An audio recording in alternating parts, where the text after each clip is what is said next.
Araka ny fanambaran'ny profesora Tsilofomalala Gaëtan Duval, sekretera jeneraly ny fahasalamana, dia nahatratra 2,410 ny isan'ireo olona natao fitiliana PCR hatramin'ny omaly 19 Aprily, teny anivon'ny Institut Pasteur.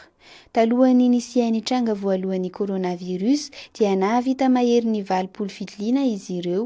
Amin'izao fotoana izao dia ireo olona izay ahiahina sy misy fambarana-aretina coronavirus no hanaovana fitiliana eny anivon'ny Institut Pasteur de Madagascar. Miisa enina ireo olona vaovao voatily nahitana ny tsy mikaretina coronavirus anio 17 Aprily. Olona 3 amin'izy ireo dia avy eto Antananarivo ary ny 3 ambiny dia avy any amin'ny faritra Atsinanana. Tafakatra 17 amin'izao fotoana izao ireo olona mitondra ny tsy mikaretina coronavirus teto Madagasikara ary dia ka contact avokoa izy ireo. Tsy misy ireo olona vaovao sitrana fa mbola mijanona 3 amin'ny 30 ihany izy ireo, ho iatran'ny mpitondra tenin'ny CCO Covid-19 ny profesora Volontiny Anta Marie Daniel.